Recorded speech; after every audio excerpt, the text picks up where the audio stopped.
Football Manager. As you can see, we've got the 5th round of the FA Cup played today on the 1st of March, followed by a game against Solihull Moors in the league. If I get the schedule up, there we go. We've got the Tottenham under-23s in the Leasing Trophy after beating Bristol Rovers 1-0 thanks to a penalty in the 30th minute. Form has been a bit up and down in the last few games. We've had 2 wins in the last 2, but prior to that we only had 1 win in the league in 6. Oh no, sorry, in 8. I thought that was a league game, it's not.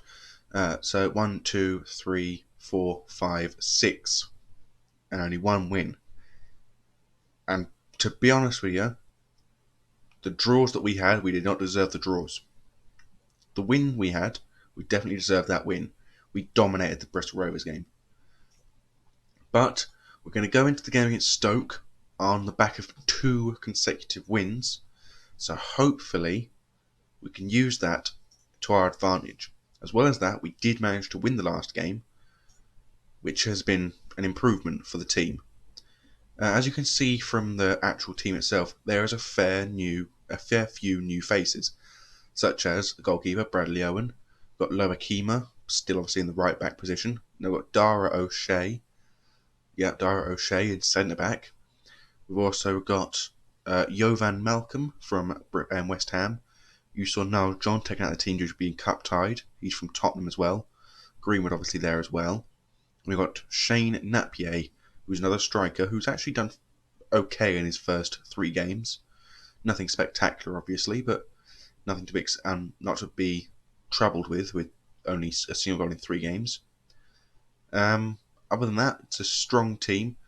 A bit worried with Owen's injury, so that he's a bit thingy. Also, another thing as well, we've sold Southwood. Not much. I can't actually remember how much it was. Quick look in the transfer section. He was sold for... Oh, that's the purchase section. I need this one. He was sold somewhere near the bottom. There we go. He was sold here for £6,000. So a fairly sizable amount of money, I think, there. Which is good news for us. And now we've got to proceed to the match without Southwood. And to be fair, Southwood hasn't been a fixture within the side for quite some time. So I think it's probably best what we did, sell him on to St Pat's Athletic in Ireland. And hopefully we can use the side we've got now to win a few more games. Jake Turner was another signing we made, but he's kind of rubbish, to be honest with you. So I'm kind of regretting making that signing already.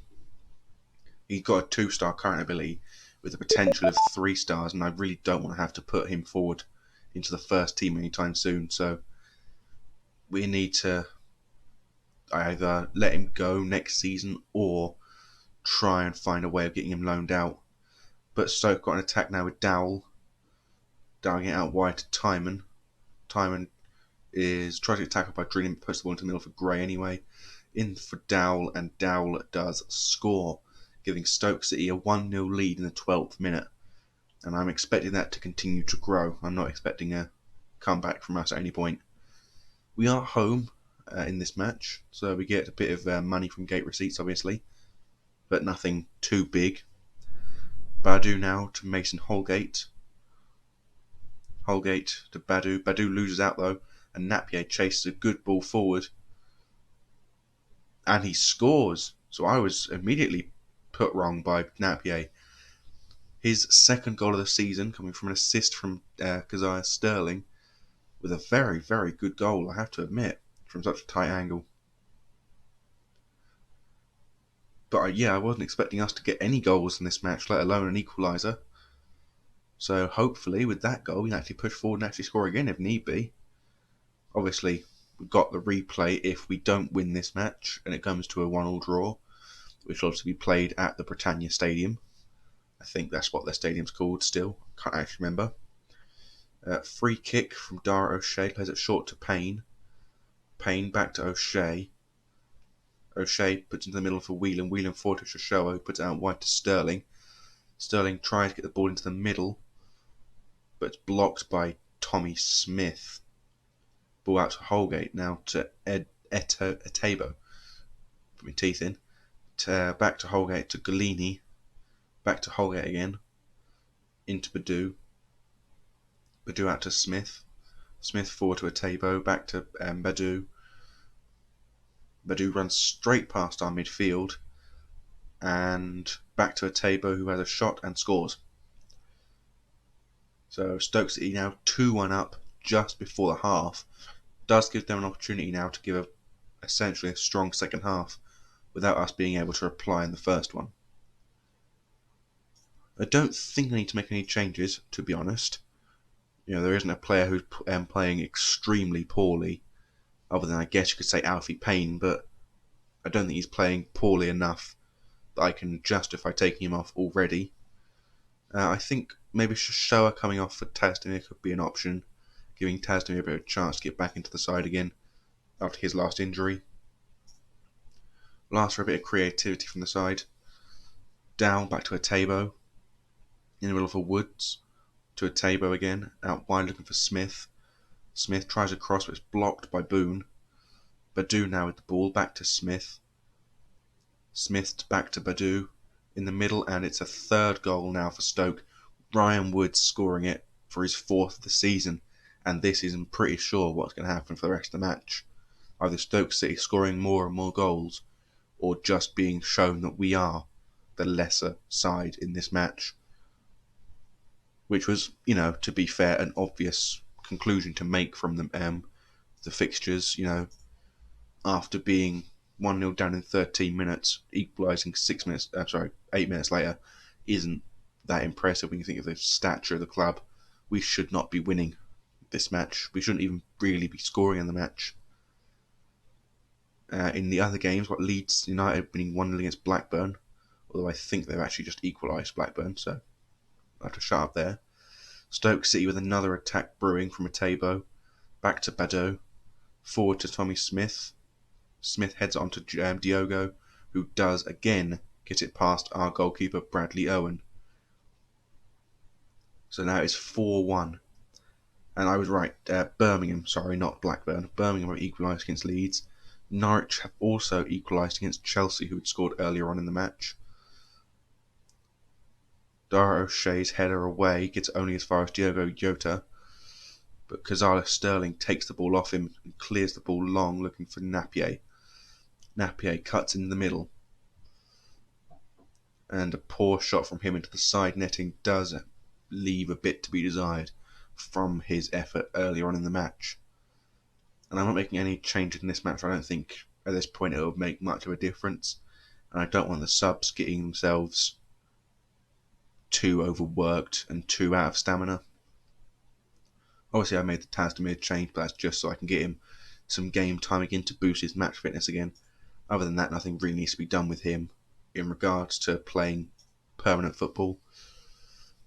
But as you can see, our next game is against Solihull Moors, and whilst it is on the back of a 4-1 defeat to Stoke, I don't think it'll be too much of a problem for us.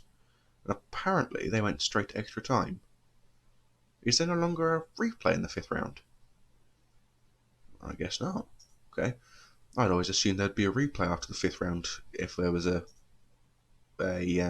draw, but evidently not.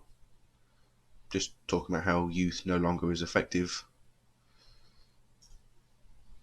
Apparently we can be proud of ourselves, but don't think that's much consolation to a 4-1 defeat in the 5th round of the FA Cup, but each their own. Exeter have finally put themselves off of the bottom of the table, so that Torquay now find themselves there, the team that went up with us last season actually.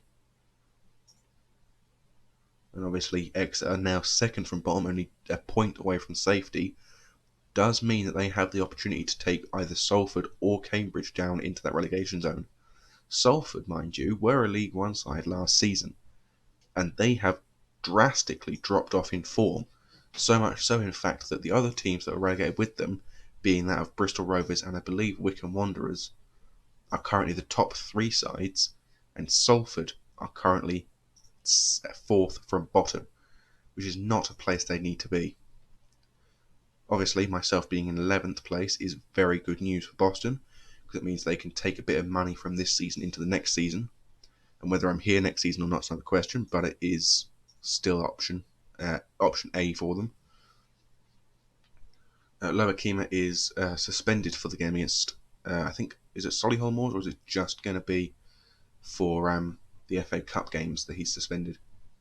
Because if it's just for FA Cup games, then it doesn't really matter. Yes, it is just FA Cup games, so it doesn't really matter. He can still play against Solihull Moors, although I might think about putting McCoy in for him in that game. We've not got a lot of training, obviously, to be done in the preceding days, because there's no real reason at the minute.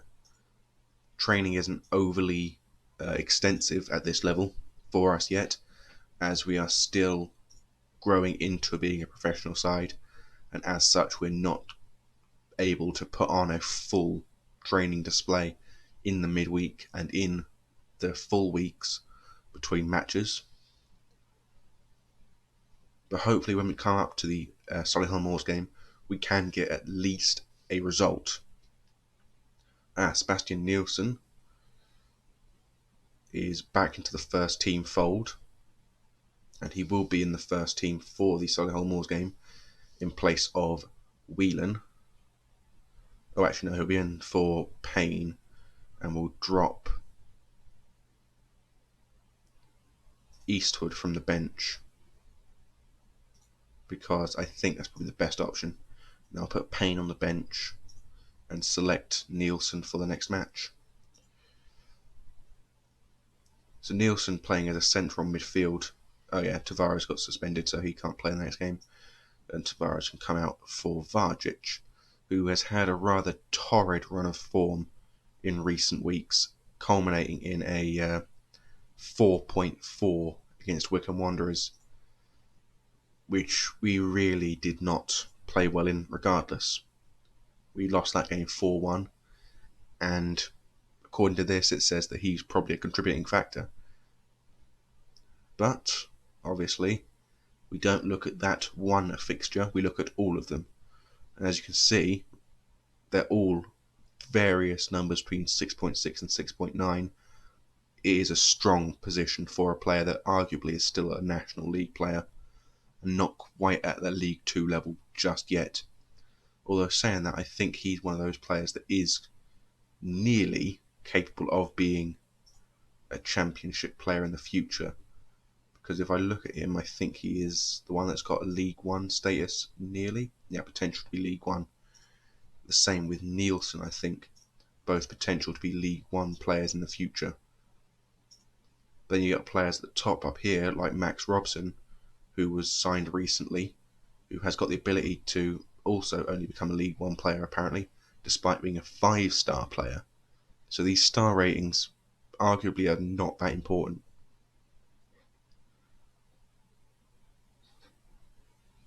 Solihull Moors, though, with their 20th position, are likely to be in that relegation battle this season, especially when it comes to sort of late season. Ooh. Yes, a new striker. Robert Guilfoyle, I don't know how to pronounce his name, is a player that we're bringing in for next season. It says here extremely doubtful, but apparently he was acceptable enough to join us. Because obviously, as you can see, Keziah Sterling is the only permanent player in the side that he's actually not as good as, and Greenwood's going to be leading it in the season regardless. He's got a lot of improvement ahead of him. As you can see, he is...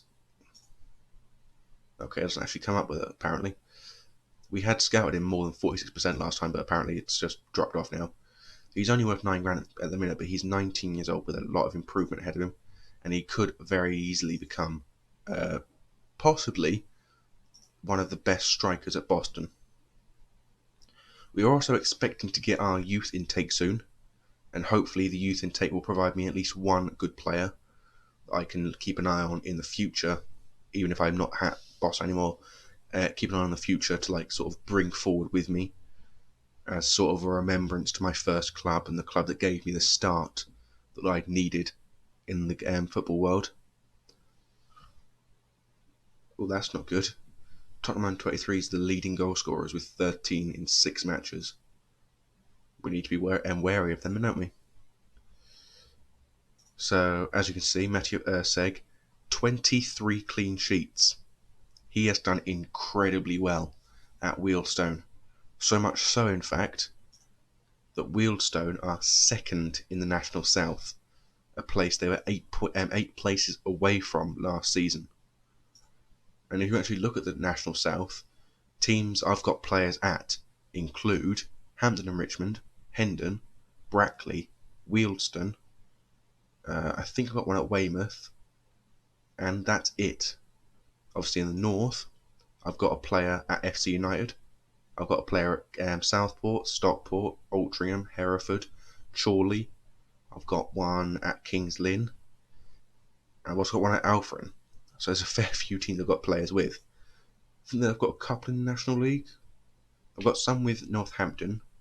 I've got one with Fylde, one with Dagenham and Redbridge, and I've got one with Dulwich Hamlet. So obviously I've got a collection in that league as well. But it appears that the players that I've sent out are fairly good. Sam Jones currently with Eastleigh, actually. Where are Eastleigh? In the National. Eastleigh are in 12th currently. I've sent Sam Jones there, obviously, but Eastleigh...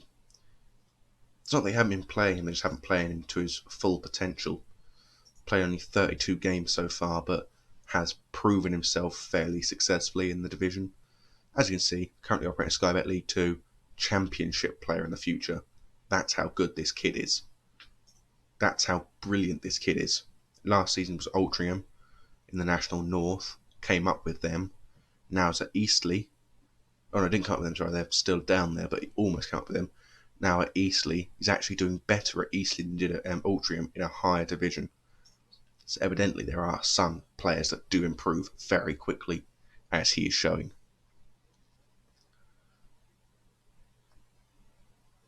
Dublin takes centre stage. I assume that's talking about the Irish Premier Division then, not just the Premier League. I'll have to actually take a look at that. That seems rather odd. Have a look at the news quickly. Nothing here around the world, possibly on this bit. Possibly here then. Irish Premier Division, yeah. It was probably here, to be honest with you. Yeah, Premier Division preview, Dublin takes that stage, yeah, so it was that then. It just seemed rather odd that it would be that. And unfortunately, Napier has just become injured 5 to 8 days, which will put him out for the Tottenham game. And in 4 games, exceptional average rating, fairly good goals. He's not played poorly by any stretch of the imagination, and it won't be long before he is capable of playing for a championship side, probably in the future. I mean, he's currently at, I think I got him from Hull, who are a championship side, so they're not beyond the realm of possibility for him to play there. But he won't be playing in the Solihull Moors game or the Tottenham game, obviously. So Connor Hall will be recalled up to the first team for that, with Keziah Sterling dropping to the bench. Oh yeah, I saw that Wolves and Burnley had sacked their manager, and I thought, I'll give it a go, see if I can become a Premier League manager after 3 years. But yeah, the answer was no, evidently, as you saw. No players need to be put onto them teams at the minute. Vargic currently potential to be a Sky Bet Championship player, which I could have sworn it said he wasn't going to be earlier on, but I'll take it. I want him to be a championship player in the future. I want him to be able to go up the leagues with Boston United, but it might not. I don't know. So the only players that are guaranteed not to play today are Max Robson and Jamie Sterry. Obviously, Napier is not playing. Sears is going to play. Sebastian Nielsen, obviously going to play. Owen's obviously going to play. Smith not going to play, he's on the bench. But he may come on at half time for Nielsen. Oh yeah, Napier injured, so he'll come out for Connor Hall. And then Napier will come off the bench entirely for Greenwood. Because it's a loanee for a loanee, essentially then. Other than that, no real changes need to be made. Boone, I think, probably could do with a rest, so I'll put in Adebisi for him, because Adebisi is playing well, regardless, and Boone does need a bit of a rest. So Nielsen comes on for the first half, subbed off at the second half for Alfie Payne, and then Smith, if need be, can come on for Niall John if he isn't playing well, or if Payne and or Nielsen gets an injury and is required to come off at some other point. So this is a game the team are going to be playing at Solihull Moors. It's essentially the exact same team as last time, but Nielsen in for Payne and Hall in for Napier. It's the only real changes, I think. Kazai Sterling still playing at number 99 because why not? Connor Hall starts with a kick-off, which is either good news or bad news. Drinian runs the ball out to the wing. John now with the ball. John now to Sterling, and Sterling puts the ball wide of the post. Not sure why John didn't have an effort himself. He was in a fairly good place for it. We were looking actually at signing Van Overbeek from Solihull Moors, because he only was going to cost us £30,000 rather than £130,000. But he wasn't having it. He wasn't joining our club, so we had to look elsewhere. Oh, John with a brilliant ball forward for Adebisi, but a good save from Jay Cook means that the ball doesn't end up in the net. Now John now with the corner kick, swings it in long. Connor Hall at the far post, can't get to it. O'Shea heads it down, but Connor Hall can't win it back. And Solihull Moors tried to get free, but Lower Kema has been booked for a foul on the halfway line.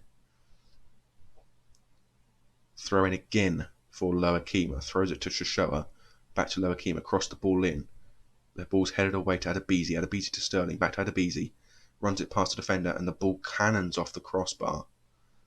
And yet again, our shots are too wayward. Adebisi throws it to Sterling. Sterling tackled by Maxwell, which is very poor from him. Ball was tackled back though, well done from him. Grubb wins the ball. O'Connor to Sterling. Sterling to Nielsen. Nielsen, on his return from injury, puts the ball out wide to Drinian. Drinian looks up and runs it forward to the defenders. Into the box, the ball goes to Hall. Now to Sterling, is offside though. That was poor from the Boston boys. They could have been onside and scored that goal just by taking a few steps backward. Kazar Sterling's probably going to be taken off because of that knock he's picked up. But we've got Greenwood on the bench, so it is option A is Greenwood, obviously. O'Shea heads the ball. Burton gets the ball back, though, and Shoshua wins the ball back again. And Connor Hall is through, but the ball goes straight against Jaycock. And Connor Hall just cannot seem to score at this division. He has only managed to score 10 goals all season, and 4 of them have come from penalties, which is a very big worry for the side, that our top goalscorer last season cannot find the net in this division. O'Shea now to Nielsen, back to O'Shea, to Lower Kema, back to Owen. Long ball out to the left wing from Owen. Solihull Moors win it back though. Cresswell, the long ball forward, taken up by Adebisi. Adebisi tries to run it past the defender, gets it just about past him to Sterling. Sterling in the middle to John. John with a shot from well outside of the box, but again well wide of the post. Last for a bit of creativity for the last 5 minutes. Lower Kema throws it to Nielsen. Nielsen to Drinian. Drinian loses out to cover. And Van Overbeek throws it and passes it to Hurst, who has a shot and puts it wide of the post as well. Just proving that neither side is capable of actually scoring so far in this match. And that's the end of the first half. Arguably, we have dominated that half beyond a shadow of a doubt. Sterling will come off due to the injury and arguably poor form for Greenwood. Nielsen will get another 15 minutes, then taken off for Smith, not Payne. And that will be the only change we'll make at that point in time, on the 60th minute. But until then, we just have to hope that we can get at least some form of goals scored in this match. Dale Grubb has got himself a yellow card. Free kick now on the edge of the box to be taken by Sam Greenwood. Swings the ball in and he scores a beautiful free kick and a beautiful goal for Boston United puts us 1-0 up in this match. I'll make the change now of Nielsen off for Smith.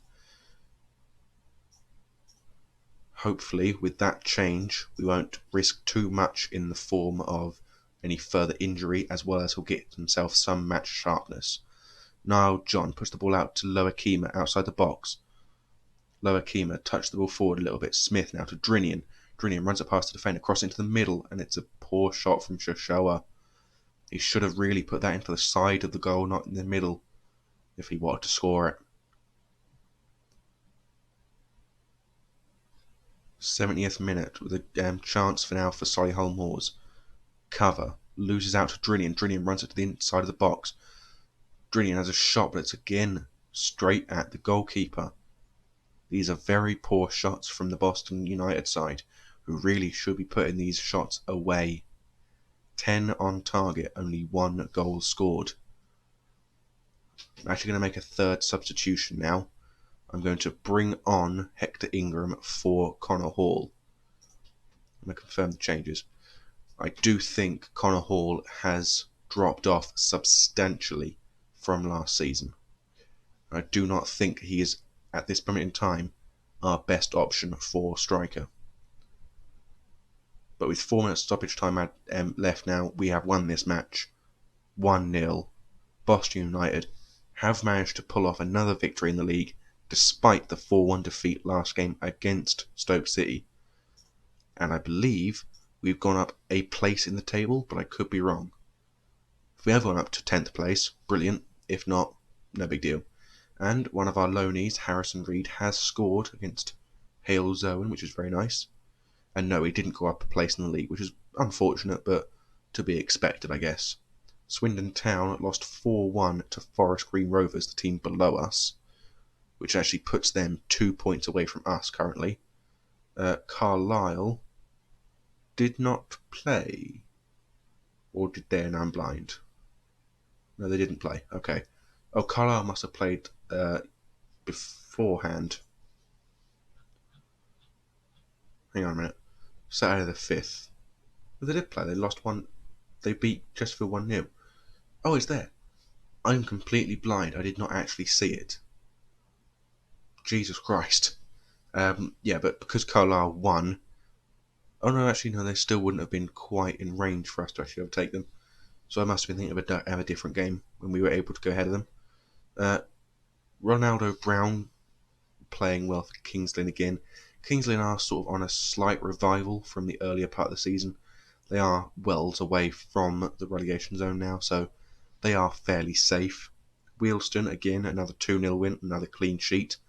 213 minutes now since last conceded goal from Matteo Ursig. Crankshaw plays in his 3rd game of this season in a 1-0 defeat to Macclesfield Town.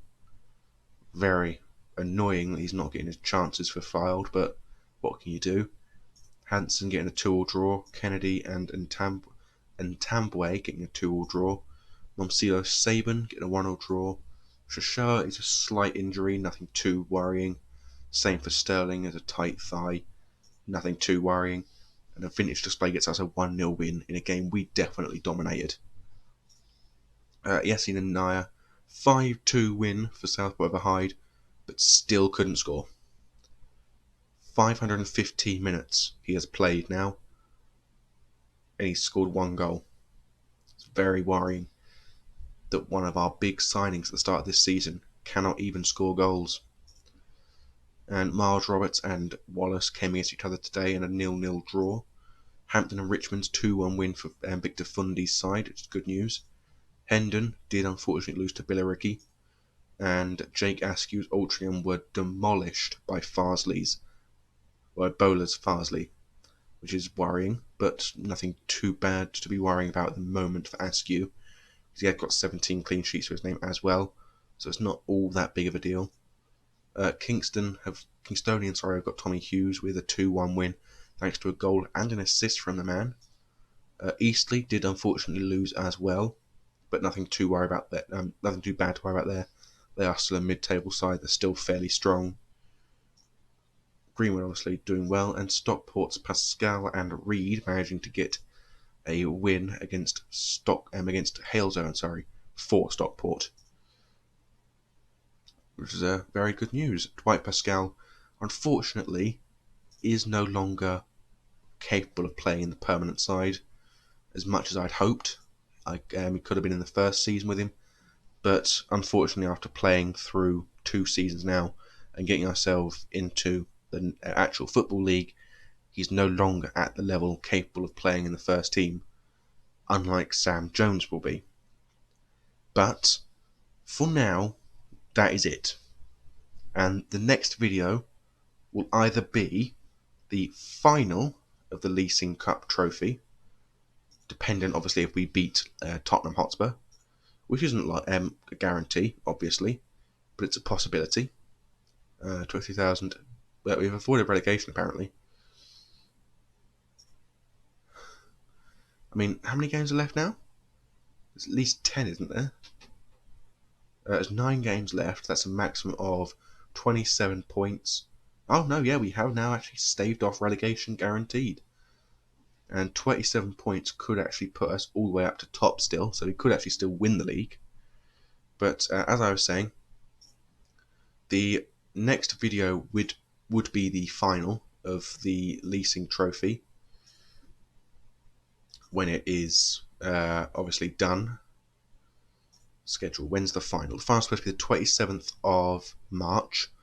So we'll come back on the 27th to play the Tottenham game. Oh, actually, that's going to be quite tight for this Cheltenham game, isn't it? So it'll be Tottenham and Chesterfield. Oh, no, actually, I don't think I'll like the look at that. So, no, we won't do that. Instead, we'll do Torquay and Carlisle as our final 2 games of the season. And we'll come back on the 15th of April. So, until that day, as I say every single episode, I bid thee adieu. Goodbye.